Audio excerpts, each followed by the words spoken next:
Hi everybody.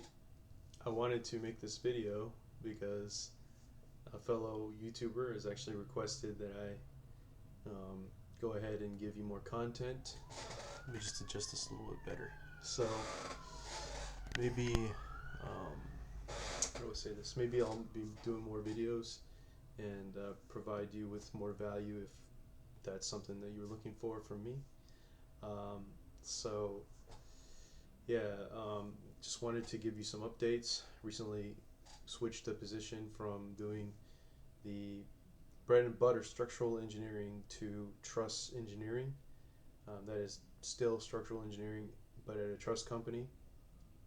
And this new company is much better in the sense that I'm able to get my work done very efficiently without having to do anything like I want to say excessive, if you will.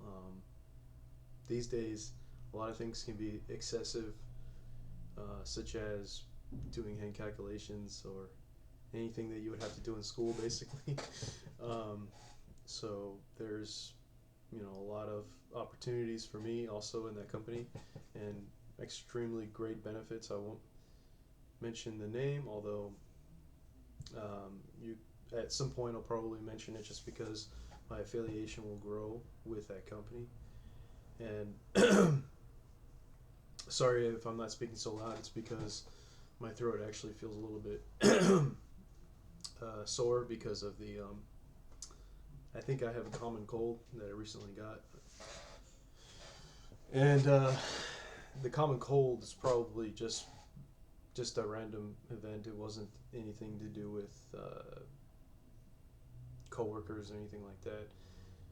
Most of the people at my company work from home for the most part, and then they come in maybe once a week. That may be me eventually, but like right now, today my boss decided that it was okay for me to stay at home, especially because nobody was going to be in the office, and he was um, going to take the day off for the first time since March.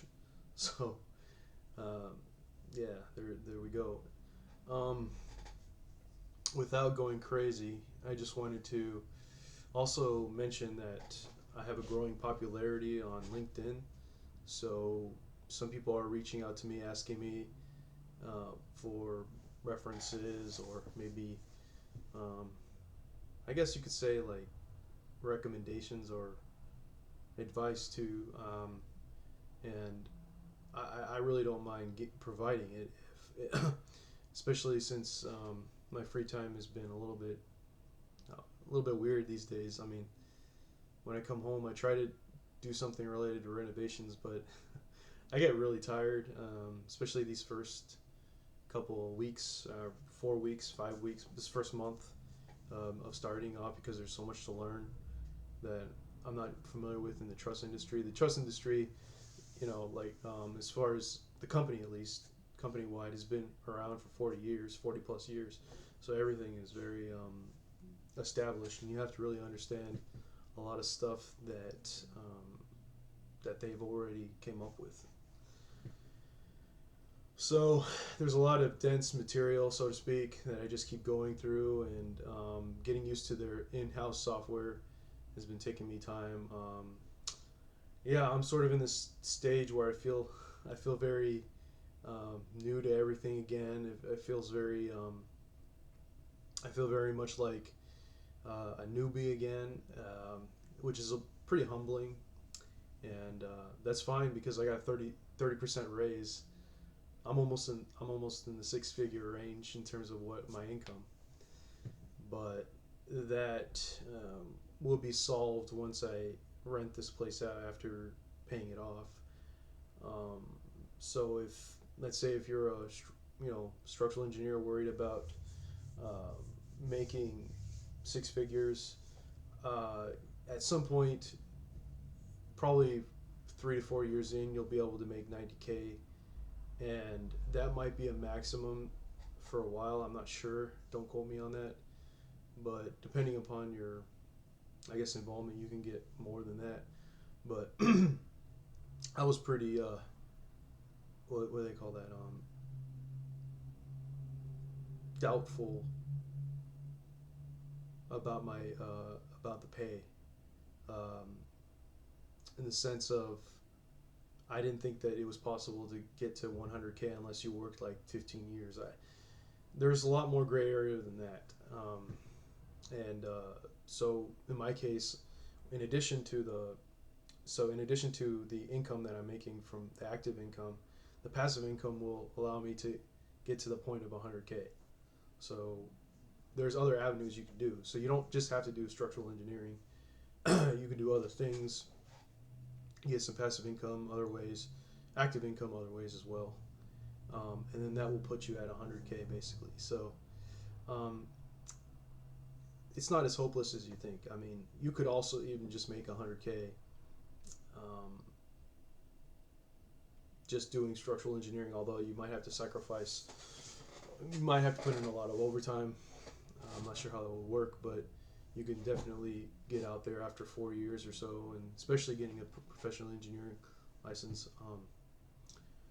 Okay, so now that we covered that basis or that base, um, if you want to reach out to me again, you can go ahead and do so.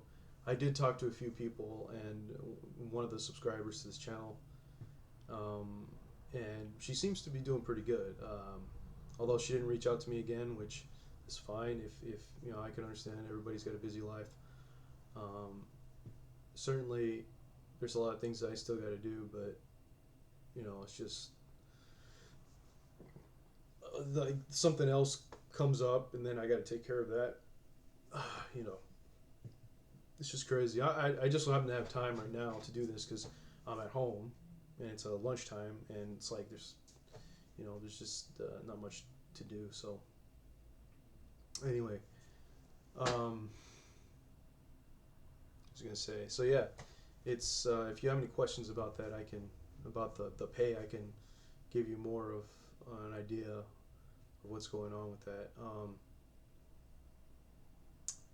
Yeah, it's pretty interesting how things worked out, because as soon as I passed the PE exam, it was like I got a lot more respect from everybody in both the field, and I would say this, even though to me I feel less competent than I did before. In many ways I do, um, and I think that's because I don't do the things that are natural for structural engineering, for example, or at least in the modern day. Everybody says you should learn software, you should learn programming, and that's something that I don't want to learn until I know for sure I'm doing something that's going to have a good reward to it. So I already have an idea of what to do, but how do I say this? There's like it's still, the ideation phase is still there. It hasn't grown enough to get to a point where I can start executing on it that will require programming yet. And I already have an idea of how it would, using Raspberry Pi, but it's like I see a lot of what I call mental masturbation in the programming community or the software engineering community, which I understand, because there is some mental masturbation in structural engineering as well. But like, you got to really think about why you're doing something. You know, if you're just kind of doing it for no good reason, like, what are you trying to do? You're just trying to prove how smart you are, or you trying to, to me, it's just like a lot of it is mental masturbation. But I can understand somebody with an actual passion for it. That's just not me. I mean, the thing is, like, I don't look at structural engineering as a plethora, or like a collection, if you will, of calculations. Not necessarily. I look at it like it's a collection of ideas to basically help provide the constructability for a vision. I don't look at it like it's a collection of calculations, although that's what it is. It's all calculations. But when you look at it from the point of view of a collection of calculations and a collection of things where it is required for you to go through those calculations, or to some extent, then yes, I understand why you would want to have programming and why you would want to like incorporate this on a continuous basis. But but what I'm thinking is that there's a lot of the research, if you look into it, it's based off of things that are just like they're too academic. So for example, I think there's and a lot of people might argue with me about this, but there's something to do with structural engineering applied to biological species or something, where you're looking at how like certain membranes, or I don't know what you want to call it. I don't even know much about biology. That was one of my weak points in high school, but mitosis process and all that, and how I guess um, cells can interact on a more mechanical basis. I don't know, something like that. And I guess some people are really into that. They can look at the micro scale and they say, oh, well, how do we apply structural mechanics to this? But that's too much of a research thing. I mean, there's, how will I put this? The visions of today, like to bring about the next, to move forward. When you start to look at it, um, most of the world is a ghetto, and most of the world is like needs a lot of engineering. It needs a lot of engineering, and it doesn't need. We don't need to look into these little things. Um, what we do need is we need to pretty much incorporate an architectural um, vision to things, and basically start to form a society that's more of a post-scarcity society. So that's kind of what I'm thinking about. And you're sort of, in my opinion, if you go to um, that biology or those researchy things, that's way too ahead of where we're at right now. Where we're at right now is we just need to like, I don't want to say clean the streets, but because that won't do anything. But in a more, I guess, uh, I don't know, analogous way is just clean the streets, I guess. But anyway, that's all I have for today. I just wanted to get that out there because I know some people wanted me to record more videos, and yeah, so there we go. Thank you for watching. Have a good day.